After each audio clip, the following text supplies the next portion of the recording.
the reality of climate change today is leaving my house in Crocs. We left in Crocs. We had to change just because the frontage was flooded. Wow. The whole of that environment was flooded. Right. We are youths. Most of us are online, as you all know. Exactly. If maybe present something and a good analysis to the youths and make it fun and interesting, they'll actually come on board and be part of the team. We need to move past talk to actually showing them what to do. They want to know what can I do tomorrow as a young person? We have to empower the youths and also use the local leaders and also somehow try to capacity build them. This is the first time ever in Earth's history where humans are the ones who are contributing to the Earth's almost extinction. When it comes to the environment, we owe it to Earth to keep her safe. We owe it to the next generation to make sure they come and see trees, to come and breathe clean air, to live in a clean environment. My African youths, and it's an opportunity for us to take charge of our environment. Let's make it greener and better.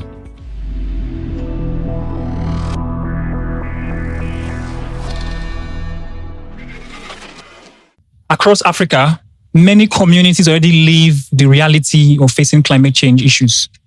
Rivers running dry faster than usual, fishermen coming back from the seas with fewer fishes than normal, harvests reducing drastically. And these issues are forcing families to adapt really quickly to these issues. Women have to go longer distances to get water for use. These and many more issues are challenges that people face in real time as challenges and issues bordering around climate change. But we're not just here alone to highlight these issues. We've got people in the house to speak about these things from their unique experience across Africa, which is the beauty of our conversation today. And on that note, I say welcome to another exciting episode of the Naija Eco Vibes podcast, your one-stop shop for quality conversations on climate change issues, environmental sustainability, and everything conservation. And of course, you already know it is powered by the Nigerian Conservation Foundation, the foremost environmental NGO that handle issues around nature, conservation, and sustainable development. You can find us at NCF Nigeria across all social media platforms. I'll take that again, at NCF Nigeria across all platforms. And also, you can also follow the podcast handle at Naija Eco Vibes Podcasts, So welcome. Again, I'll not be doing this alone. I've got the ever delectable Olamide with me. Olamide, how are you doing today? I'm doing well. Thank you, Shomi. Is it the rain that is making you... Not really. Okay, welcome everyone. And thank you for joining us on another episode of the Naija Eco Vibes podcast. If you're joining us for the first time, my name is Olamide Akinola, and this podcast is where we are sustaining nature one vibe at a time. Today, we are talking about stories from the field where conservation meets community. And when we are talking about it is not just about abstract stories. We are talking about real experiences from people who actually work where in rural communities where we find that the effect of climate change is really, adverse there. So today we are not just doing this alone. We've got some seasoned experts that will be talking about this with us on the show as well. Looking at it from the rural communities, Africa faces severe effect of climate change. And despite the fact that Africa contributes less than 4% of global greenhouse gas emissions. It boils down to one question: how can we bring more people into conservation? How can we bring more people to become more aware of climate change and its effects? How can we take the conversation that we have on social media, in the conference rooms, how can we bring it to our everyday lives and make people to be more aware and see climate change as not just something that is happening to other people, but something that is more personal, and they can also take it from there to start making change. Right. And that is part of the things we will be discussing today. Awesome. So joining us on this show today, We've got some, all the way from, don't let me move ahead of myself. You're going to hear from them very soon. Yeah. So we've got Esther Takow.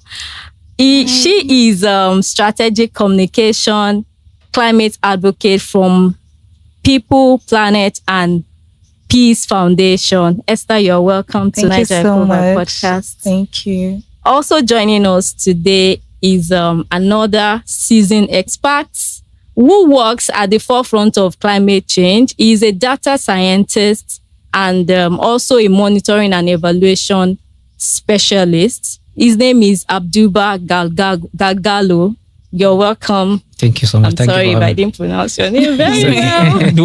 Don't forgive me. You're welcome. Okay, so to kick things off, let's just start from your personal stories, because that is what we want to show. We don't want to just show the beautiful side of conservation and all that, but we want people to know that there are real effects that a lot of communities are experiencing as a result of climate change. So let's start from your stories from the field. Okay. Can you share, personal experience or maybe an encounter that make you to know that changed your mindset about climate change in Africa? Okay. So thank you. And thank you also for having me. You're welcome. My professional background, I would say, is a data scientist and experience in monitoring and evaluation accountability. Basically, for me, I have been involved in the aspect of environmental storytelling, digital communication, and also moving this platform to community through technology. I've been working for humanitarian organizations for the last almost 9 years, quite experienced. Moving to the interior side, people affected by droughts, flood, giving them support, and also trying to document the support that's been given, and also sharing the right information with them. Okay, amazing. What about you, Esther? Hi, I'm Esther. Thank you again for having me. You're welcome. And I would say what really struck me was when I went to the village, and a stream that was normally used, that was where the villagers fetched water. It dries up during the dry season, yes. So they built a well. That was their own way to push. They built a well, but then the well got dried up. And so the women showed me the distance they had to trek in order to fetch water. And the water wasn't even clean. Then I realized that they were not even angry. They were just tired. And that really struck me that climate change is not a distant threat. Exactly. It is a now problem. And the people suffering most from it are not even the ones causing it. Right. That's, yeah. Awesome take. Beautiful. I'm loving today's conversation because of your unique locations and the beauty that it brings. Of course, Abduba is from Kenya. So we get some rich stories around some of these issues from Kenya, from that part of Africa. So, we can also delve into, and also in a way, you are taking us to East Africa to see what is happening. And of course, Esther is from Cameroon. So she's also giving us a broader view of what's happening in this region beyond Nigeria, even into West Africa. Like you've also mentioned about if you can also shed more light on, because it feels like sometimes, because we live in the cities, it feels like we are detached from the reality of what is happening in the communities. Of course, at NCF as well, we also have some project that carries us to different communities, and we see some of these things firsthand. But is there a stark contrast between what happens at the community level and what happens in the city? Are we living in some sort of disillusion? So I don't know if you want to pick it from there and just highlight or shed some light on this area as well. Okay, I think for the communities, yes, basically they're used to their traditional way of lives, right? Like in seasonal prediction of rains. Maybe when it's flood in certain community, they will know when it's, what kind of work they're going to do. If it is flooding, what kind of aspect they're going to have in that sections. And also, if you could talk about when the community is in, let's say, for example, drought. Okay. And they have maybe planted something in their fields. Yes. So they will know when to cope with that flood and how to live along it. Interesting. Yeah. Okay. Yeah. Okay. Yeah. So I'm trying to follow you carefully because your flow from that East Africa side, different from our own flow from here. So if you mentioned droughts, and this is something that I think here we also experience it sometimes. I think in the up north, in the north, sometimes they have some of these issues. But how does it happen? You just mentioned drought now. Like, bring it home for me. So me that I've not experienced this thing before. What are the signs? What do you see? Yeah, so how does it affect them? How does it change their life? What does it do to them? Okay. Yes. Maybe I'll say, for example, we can. You are at the community level. Yes. And basically it affects their livelihood. Okay. In terms of health, their income, even the mode of shelter, even people going to school, like say, for example, going to education. Okay. Because when you have floods, there is no food, there is no shelter. Right. Everything is gone. Like we have nothing at all. You get me? Yes. So it's quite difficult for them to cope. Interesting. Yeah. Interesting. Thank you so much. So Esther, we also want to share maybe some light on the stark difference between what we experience in the city. Yes, I would say in the hooks and crannies of the communities. I would say the people in the city often undermine local innovations. Right. We see it like, oh, this is local, but these innovations carry generations of knowledge. They have been doing it, it's been working. And so the people in the village, what they need is partnership, not charity, not grants. What they need is partnerships to scale their knowledge and their solutions. Right. Yes. That's what I'll say. Interesting. Thank you so much. Partnership to scale some of the solutions that they have. But also very quickly, while he was speaking, he talked about how Abduba, you mentioned that, for instance, when there's drought, how they have to come up with solutions to manage and cope with that. So what are some of these solutions? For instance, I know a drought is like when the earth becomes unreasonably harder and it's difficult to even plant and live in these kind of places. So what kind of mechanisms do these communities put in place that helps? I'll give a very practical example because drought, let's say an everyday reality is a farmer planting 3 times in the same land. Whereas usually he plants once, but he plants 3 times, probably because the rains came too early, or they came too late, or they didn't come at all. So those are the kind of experiences they face. And what they do, their own solutions, I would say is they check the weather. They go from, it's going to rain in May, to being like, the weather looks like it will rain. Maybe it's going to rain this time, through ancestral knowledge. Is what they've been doing, is what they've been seeing. And also, there is a crop in my community that went extinct. What community is that? It's the southwest region of Cameroon. Oh, okay. Out Manu. Yes, but it got extinct in the whole country though. It's like an epidemic that hit, and then that crop was lost. It's a cocoyam. Oh, okay. Yes. And so the women, just of recent, they found a way to produce it again. They wrap it with dry grass. They said it tricks the crop. Me, I don't understand. They do. It tricks the crop and then it brings it back. The challenge they face is that it doesn't last long. Once harvested, it gets rotten fast. So if that solution can be scaled, can be invested, investment can go into it, we could find lasting and sustainable solutions. Awesome. Thank you so much. You mentioned something that's interesting. And I think Abduba also mentioned it as well. That's knowledge, local knowledge. And so at this point, because of course, it feels like everybody in town or in the city is focused on science and technology, accurate measurements, analysis, evidential, this one and that one. Yeah. But where does local knowledge, like you've mentioned, you mentioned something interesting that who taught them that if you rub this exactly on the plant, it would, and so I'm sure that's even from where Abduba is talking about coming from. How do they know that it's raining? Because of course, we're assuming they don't have many of these tech tools like that. So how did they check for the rain? Is this something you have an idea or you want to shed light on, Abduba? Yeah. Yes. I can shed light because the where I come from is northern part of Kenya. Okay, what's the name of the place? Yeah. I would say it's Isiolo. It's called Isiolo. Isiolo. Yes. Northern part of Kenya. I'm learning. I'm jotting things down. It's another one closer to Somalia and Ethiopia. So basically, nice. basically they are pastoralists. So if they know when to migrate they just have a specific people in the community, whereby if you slaughter an animal, they go to the, I think, large intestine, if I'm not sure, because that's a cultural thing. They just take a large intestine. A man will just slice it and just check it, and it will predict, it will tell you that it's going to be rain.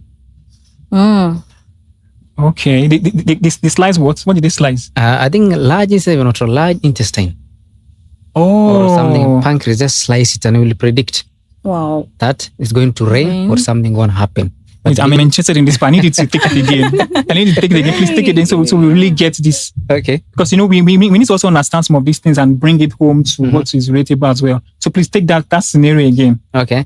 Basically, when you have, let's say, a person want to move to another location, okay, they will usually slaughter an animal. Oh, okay. A specific animal. So when they slaughter, they basically go straight to this section of the intestine. Yes. I don't know if it's pancreas, but that's so local. Yes. They just slice it, and then someone can predict if it's raining or even war is coming. They can Interesting. predict. Just by that, just by that act. Indigenous knowledge they have. Wow. Yes. Interesting. That's beautiful. So that's an interesting. See, you're taking us to a unique cultural feel of what happens in East Africa. Yes. Esther, is there something similar from your own experience down west here? I wouldn't say I have that knowledge of it. Okay. But they do, based off of like how the sun came out today. Yeah. The location of the moon, the shape of the moon, according to what I've been explained. But yes, these people just have deep knowledge beyond our understanding. Awesome. Amazing. Okay. Yeah. Okay, so let's take it a bit deeper into what you do at, your organization. You both work with, rural communities, you have first-hand information about some of the things that these people are facing, and you try to provide solutions to, their challenges. But a lot of time we talk about the wins of conservation, the big things that we're doing, but there are also challenges. So are there times that, what I actually want to highlight is the resistance from people.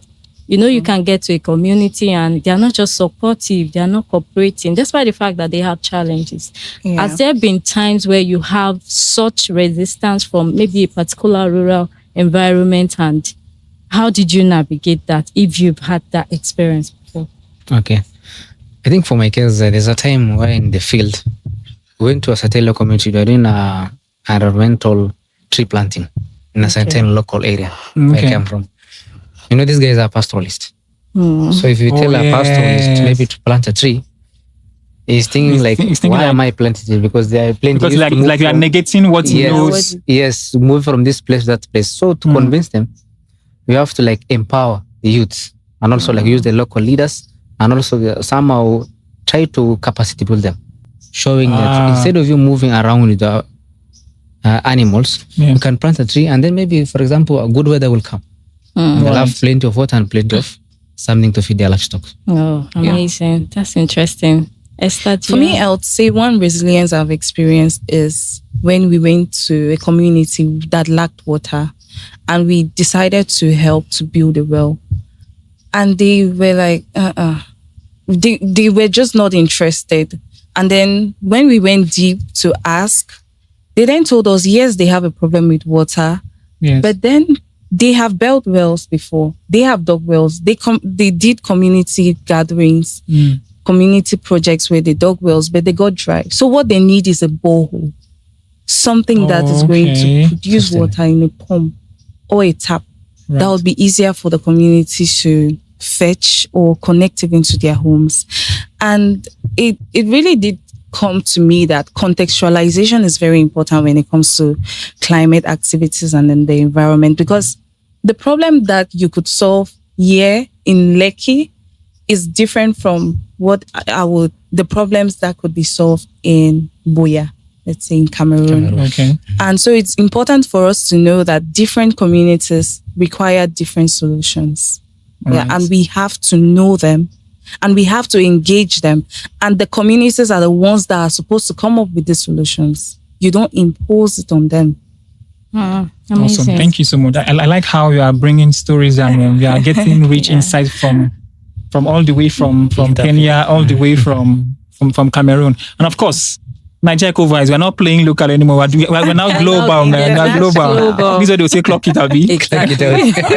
Yes. But also now to take it away from that, I also want to bring it home to Nigeria. I know I feel like there's a recurring thing. You also mentioned pastoralist, Yes. which means also, of course, which means it must also be a reality up there. Because I know at some point, some parts of Nigeria, we have this, because of scarce resources, we have some of these issues in farmers' herders crisis.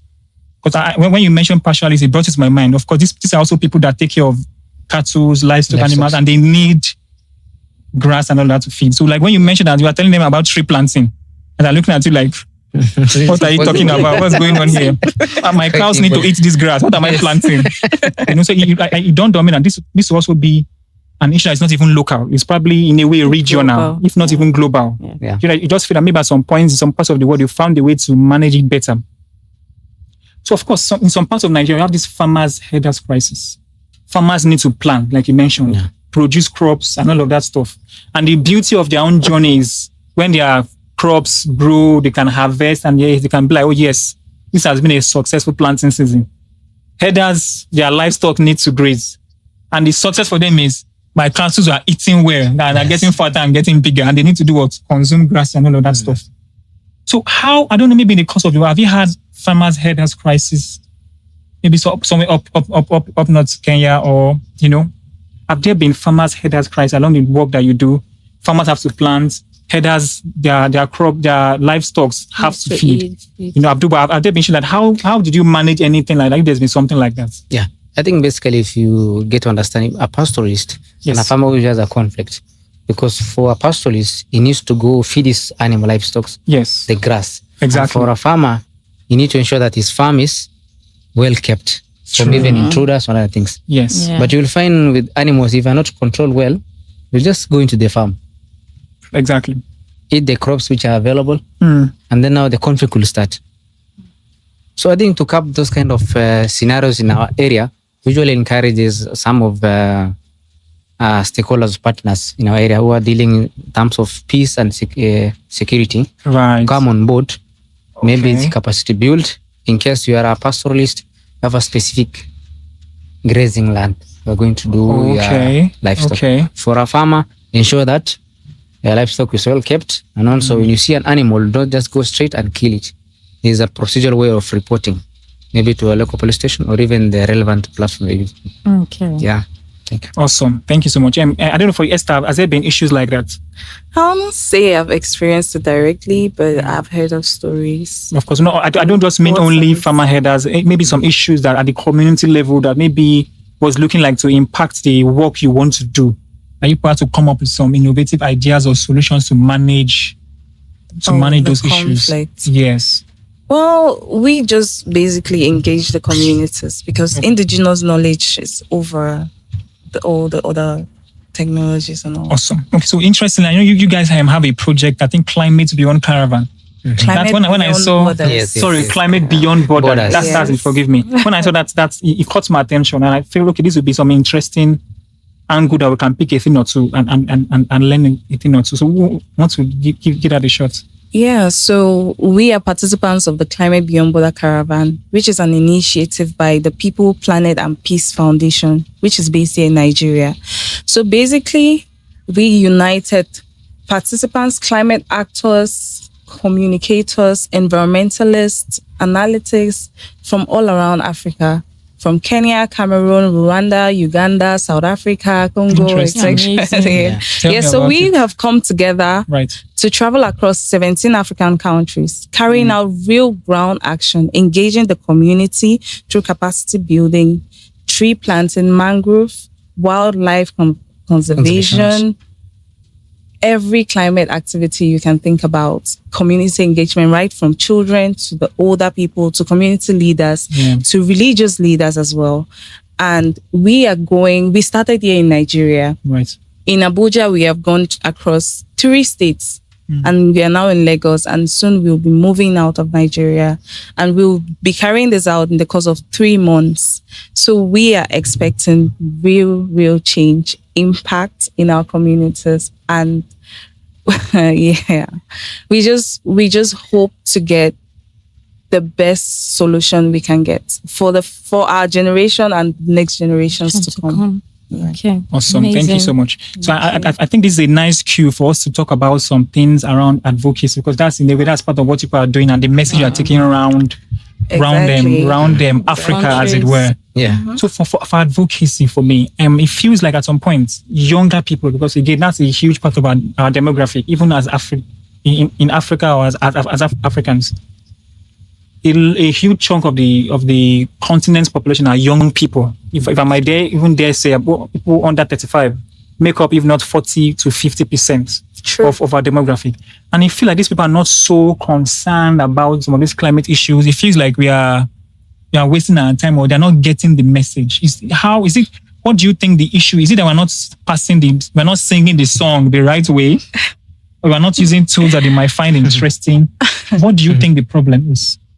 The problem is, most of the times when we talk about climate change, it's a broad concept. Okay. And people do not really see how it relates to their everyday lives and realities. And so that is why advocacy is very important, because we now get to tell them how this affects our daily lives. Climate change, the reality of climate change today is leaving my house in Crocs.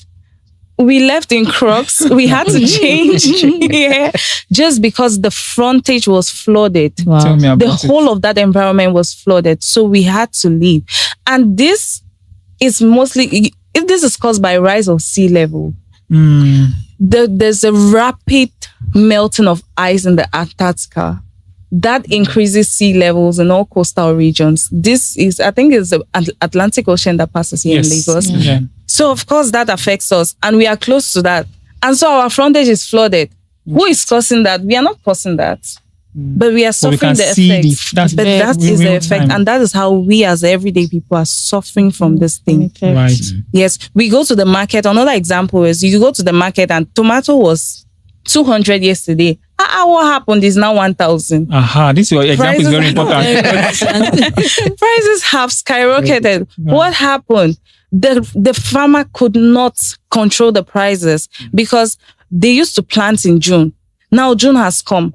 There is so much rainfall, or rainfall is too little from where they had to harvest. And so they have no choice but to increase the prices. That is how climate change affects our everyday lives. Awesome. That's a very nice perfect example. Yeah. Okay, so I'm really glad that we have young people as guests today. Right. Yeah, so it really gives us an idea of what I want to ask, or want you to talk about. I'm now talking to Esther as a strategic communication, person. Yes. What kind of message do you think will resonate with young people about climate change? I know you've been doing this for a while, so I'm sure you are, an expert in this area. So Yes. how do we communicate with a young person that, this is something you should take more serious?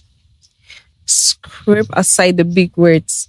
Mitigation, adaptation. They don't understand, they don't care. Right. They would not engage. So what we need to do is to show them how this problem affects their everyday lives, how it affects a student writing exam. You won't tell me a flood in Singapore. You are talking to a student about a flood in Singapore who is preparing for his exam to write in Nigeria or something. But then if you break it down to the point where, okay, you want to go write that exam, but if a virus breaks out now, your school is going to close down. That exam will not be important. Or you want to leave your house now, it's flooded. How are you going to go out? That affects your school. It affects your life. And it also affects our health. We tell them how climate change affects our everyday health.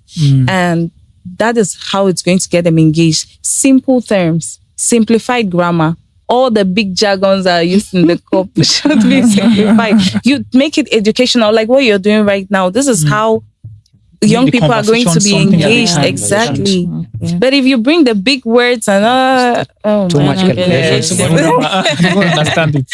yes, and they won't be engaged. So this thing affects us Yeah. in many ways. So we just have to know how to bring them together, leverage social media, because most young people are now on social media. Right. So we should leverage social media You make it educational, you make it engaging. In our team, in the People, Planet and Peace, in the caravan, we have a dancer. Oh, wow. And he's an environmentalist as well. So that is how we use it to engage people. To bring them to be like entertained as well.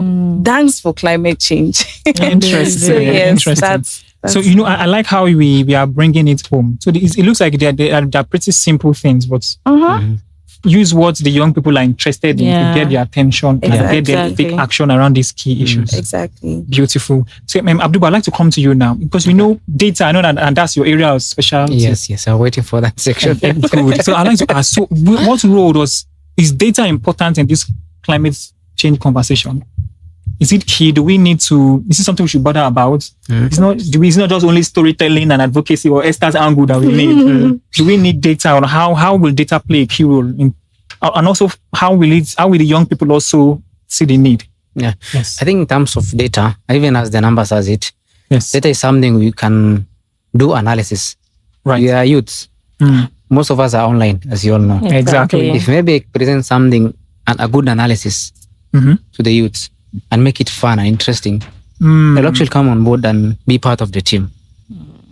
Because if I use the jargon words of analysis, do bar graphs, die charts, they won't get to understand. You see? Yes. And just to complement what he said, Yes. there is actually a tipping point when we discuss climate change. There is a point where we cannot go back. And that is then calculated through numbers, analytics, records of the past, calculations of what could be. So that tipping point, we use that to explain his point. Yeah. Exactly. Right. Because when you mentioned bars and all of these things, I realized that even it's something that we also do a lot as well. Yeah. Infographics. Bring this data in a very interesting way, because I think they are the key to all that we do. And it's something I also like to play with around here as well at NCF. When we have research and we go out for research and different projects, people go out to their various field.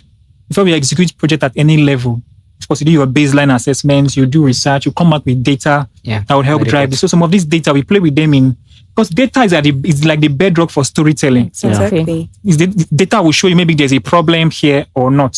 Or maybe you're wasting your time in doing this thing at all. Or even a prediction. Yeah. Thank you for prediction. So, this it now helps you now present to people now, okay, because you have data, so we now even know that there's a problem somewhere. Yeah. Because while preparing for today's conversation, I realized that over almost 60% of people in Africa, like Olamide was highlighting to us, have had to change something about their life, especially people in rural communities. They've had to change just to be able to adjust to climate change and survive. Yes. So, so again, it just shows that this thing is super, super important. I'd like to also, we raised issue about social media. Okay. So Esther, I'd like to also come back and ask again, because of course, and I know that social media is doing very well in terms of awareness. But do you think social media is doing enough? That is it acting as a viable tool that moves people from just awareness stage to taking action? Social media does a lot in awareness, but not enough. And so we need to move past talk to actually showing them what to do. They want to know what can I do tomorrow as a young person to make sure that I don't get to the tipping point where things cannot be reversible. And so that's why we have come. That's why we are carrying out this Climate Beyond Border Caravan, to tell you that go out tomorrow, plant a tree, or you can take a tree, just choose a tree. That one, I'm going to adopt that tree. I'm going to make sure that tree does not die. That is my own contribution. It must not be some kind of huge project or something, but your small impact, your small contribution can lead to a very big impact. And little contribution from all of us here is what makes it a bigger, for us to realize a bigger impact. So I would say we should move past all the talk and tell them practical things to do. Yes, what can I do tomorrow? That's what we should focus on. Awesome. Thank you so much. We are still on the Naija Eco Vibes podcast. And again, you can still reach us everywhere at NCF Nigeria, at Naija Eco Vibes podcast. Esther has led us to the more of the what's the word? The action points part of the conversation. Exactly. So beyond all of these issues, what's what I'm looking for now? She has given us one or two points, but I just want to touch on this that is very important. I feel it's something that we also need to ask or dwell on a bit more before as we look to wrap up. Because I'm sure my producer will come and chase me out of here with me very soon. But I feel like with the issues we have, we've mentioned some of them. Sea level rising. Seas moving beyond their shores and moving into, and at some point, some of us in some like places like Lagos, they are still even building hedges and building mega cities even close to the sea level. Abduba has mentioned droughts in the Horn of Africa. Yeah. Different issues and examples of climate change issues we see everywhere. Do youths really understand how much of a problem we are in right now?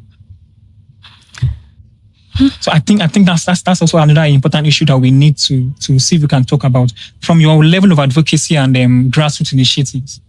Do you think youth are aware of how much of a challenge we have right now and the need for us to do something now? I'd like you to say something. I'll get Abduba's thought from his own perspective.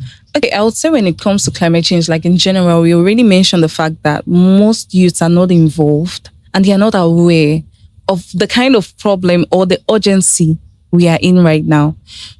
Scientists have predicted that there is going to be a tipping point. There is a tipping point that if we get there, the effects are irreversible. We cannot go back. The world would be at the verge of collapse. This is the first time ever in Earth's history where humans are the ones who are contributing to the Earth's almost extinction. So this is a very, very serious and urgent case that needs solving. And I don't think most youths know the gravity of the action or our reality right now. The ice glaciers are melting at a rapid stage than ever before. Sea levels are rising, floods everywhere, houses are collapsing, problems, drought in the northern side, in the savannas and all that. And rainforests are burning down. We are seeing that every day and we are just like, maybe it's God's will.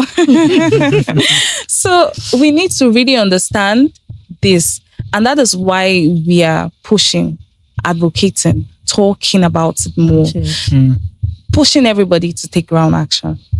Awesome. Thank you so much. So Abduba, also from your lens, from East African perspective, do you think youths are fully involved or do you think they are aware enough? Do you think they feel that there's a problem? Should they do something? Are they taking action? What do you think? I think for my case, most of the youth are not aware. Okay. Because they have been overburdened by unemployment. Sorry to say some words, but high of course, poverty. It's the reality. Because if I don't have anything to eat, how will I contribute to the environment? There's no way position that a youth will contribute where he has no employment. Even it's overburdening, stress, emotionals, mental challenges. Interesting. So if you give an opportunity, like awareness, telling them the essence of environmental aspect, I think the youth will have time to contribute also. Awesome. Amazing. Thank you so much. I like how we are touching different angles. Yes, to the conversation. Exactly. Before my producer knocked me off this place, I'd like us to just take our parting shots. Okay. So our final words, our final call to action. There's something on your mind that you feel like that sums up our conversations today, or there's something you want to really leave with the youth or young people, of course, because the beauty of today's conversation is whether you're a young person in Cameroon, in Gabon, in Eritrea, in Madagascar, in Tanzania, in East Africa, in North Africa, these realities are bound with us. And that's why we even had guests from Kenya and Cameroon to make you realize that it's not just a Nigerian thing, but it's something that is regional, and not just regional, but also global as well. These issues that we have. So I'd like to hear you. What's that thing that you want somebody to do? A youth is listening right now. Okay. I want to do something. I've had Esther speak. Now I want to take action. What can I do? Okay, so I would say when it comes to the environment, we owe it to Earth to keep her safe. We owe it to the next generation to make sure they come and see trees, to come and breathe clean air, to live in a clean environment.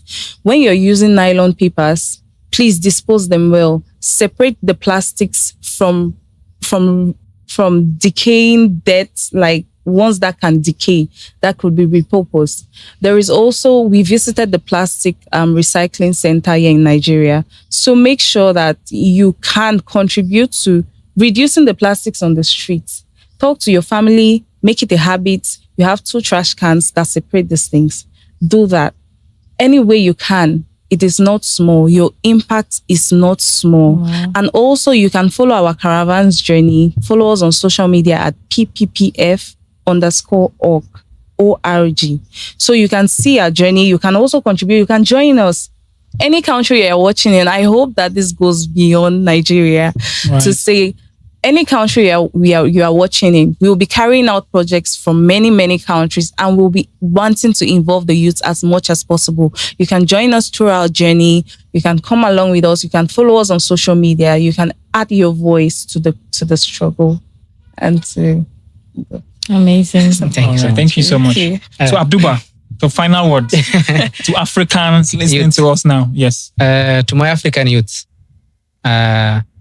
this is Abduba from Kenya, and it's an opportunity for us to take charge of our environment. Let's make it greener and better. I'd also like to thank Nigerian Conservation Foundation yes. for giving us this opportunity, and also Naija Eco Vibes for the platform. Yes. And also not forget People's Peace and Planet Foundation for the opportunity. Awesome. Coming all the way from Kenya to Nigeria and experiencing an opportunity like this one. Fantastic. Thank you so much for the final words. Yeah. Awesome. So of course, in our typical tradition, we like to also show that we're also hospitable people. We like to also give a little something. Oh. Really nice. Right. Okay. But first, we have this unique board of ours. Okay. This is nice. Yeah. I think Okay. shows that you are here. Yes. Yes. I would love that. This, my child will see it one day. Aha. You get the gist. Awesome. Thank you so much. And let me pass to Abduba. Thank you.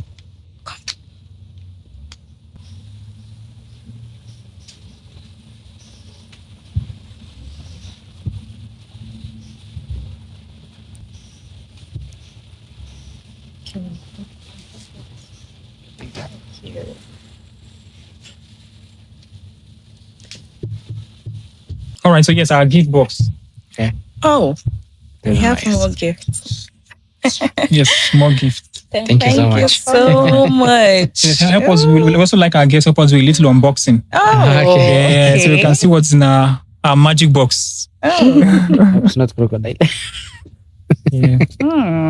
Shomi, did you hear what he said? He said he hopes he's not crocodile. It's not crocodile. No. Abduba has been scared since he heard there were crocodiles. Really? Nah, no, don't. I was telling you offset that our crocodiles are vegetarians. So they will not have, yes. Naija Eco Vibes. Yes, our special merchandise. This is so nice. Yeah. So anywhere you are, you I would want to also get stuff. like you to follow. Yes, tell Subscribe. them. Thank you, Abduba. Tell them to follow and subscribe. Like Nice. Thank Please you so much. follow Naija You're Eco welcome. Vibes podcast. Yes. What's your favorite girl? You can also show our t-shirt as well. Oh, yeah. Yes. Our unboxing is important to us. Okay. Thank you. You take it very seriously.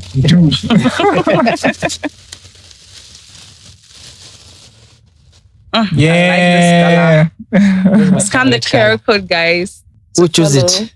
Naija Abi. Eco Vibes podcast. This is really Hope nice. you like your colors. Yes. Oh, I Thank love you so it. much. Thank you so much. So please, wherever you're watching us from, you can also always order for your special branded items, water bottles, t-shirts. Wow. You can place your orders, reach out to us on social media at NCF Nigeria or at Naija Eco Vibes Podcast, and we'll customize your special items for you. Don't miss out on this. So This is copy your it way of quickly. supporting nature. Yes. Right. The best, good quality. Yeah. Really perfect. This is really nice. Thank you so much. you. Thank you so much. I'm going to wear it when I get to Cameroon, and Right. I will post a picture and tag Naija. Yeah, Eco I Vibes. believe you, Esther. Clock it. Thank you so And much. also tag along. Thank you. Right. Yeah. Yes. Thank you so much. Thank you so much, Abduba. So you take our materials to Kenya. Yes. Yes. Esther will yes. take it to Cameroon. Because I think he has a QR code. I know youths are very Beautiful. You can have a also curiosity to scan. take what's here. Yes. Yeah. Awesome. Thank you so much. So it's been a great conversation. At this point, T, Junction J, Occasion O, we're bringing the show to a wrap. And of course, like we like to say, it's your one-stop shop for good conversation. Today has been insightful. We've seen that climate change issue is not just only happening in Nigeria. It's happening all over the world. And the earlier we do something about it, the better for us. So we'll come your way again next time don't forget to do what? Sustain nature. One vibe at a time. I don't like that only you guys. Oh, you want to join? Yeah. Perfect. All right. So let's teach them first. Yes. So we say Naija Eco Vibes, we are sustaining nature So, one vibe at a time. Nice. So you be our guest. You did the call. Oh. Naija Eco Vibes, right? Yes. Okay. Naija Eco Vibes. Sustaining nature one vibe at a time.